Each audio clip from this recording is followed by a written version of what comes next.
The Nintendo Switch Lite was a slightly controversial system back at its release in 2019. A Nintendo Switch that doesn't switch without detachable controllers. The best part about it at the time was the D-pad. Why would Nintendo release such a nerfed Switch?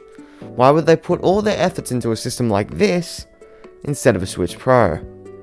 I mean, obviously the answer was money, but now that it's been 3 years since the launch of the Switch Lite and I finally have one in my hands, I'm here to help you decide whether you should buy a Switch Lite, a normal Switch, or just wait for the Steam Deck. The Switch Lite is around an inch smaller than the normal Switch. While it doesn't sound like much, an inch can make a big difference. The Switch Lite is at a level where I would absolutely consider it pocketable, and much more portable than the normal Nintendo Switch. This is a system I would absolutely put in my pocket next to my phone and my headphones when I'm going somewhere, especially now that the Switch has support for Bluetooth audio. One of the main selling points of the Switch when it released was that it was a home console that could be taken with you anywhere to play your home console games.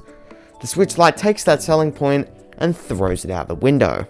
The Switch Lite does not dock to a TV, as it doesn't fit in the normal dock, and it physically lacks the hardware to output to a TV, even if you got it in the dock somehow. If you manage to install a mod chip in your system, there is homebrew to mirror the Nintendo Switch Lite screen to a computer, but it's not worth it. I've seen mod chips go for around $250. Doesn't help that the creators were arrested by the FBI. The Switch Lite is a Switch, and it plays the exact same games as it, giving it one of the greatest handheld libraries to ever exist.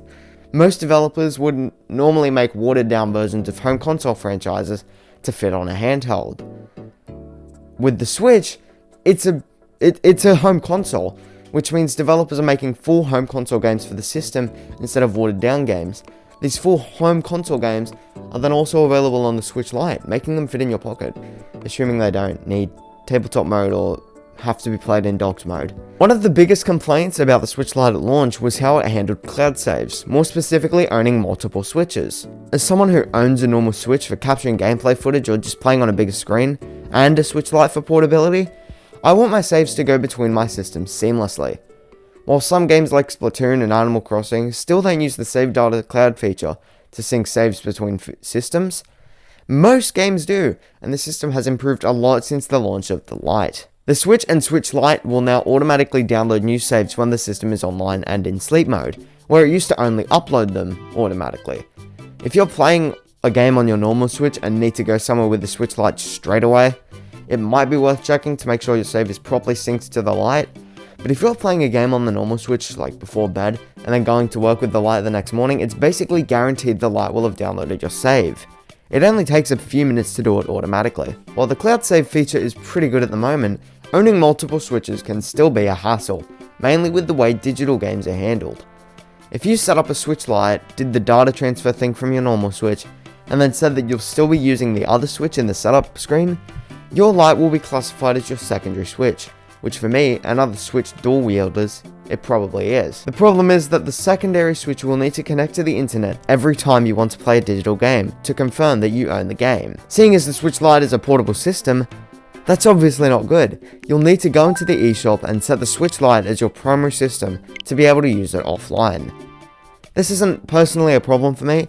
My main Switch is connected to the internet 24/7 anyway, it barely leaves the dock anymore.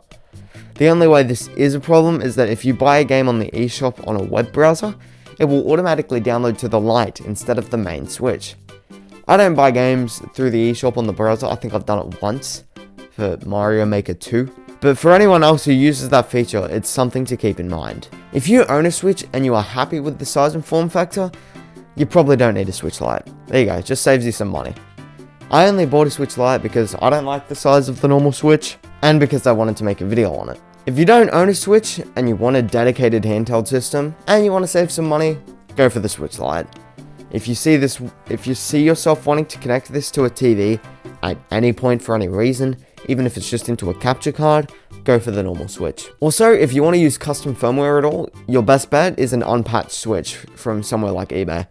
While it's technically possible to use custom firmware on a Switch Lite, it is not practical, and mod chips can sometimes go for up to $250 Australian, making it cheaper to just buy an unpatched Switch instead of a Switch Lite and a mod chip. And then you've got to do the whole soldering thing. So, you know, if you don't care about form factor and you don't mind emulating Switch games and you want as much power as possible in your handheld, just go place a reservation for the Steam Deck.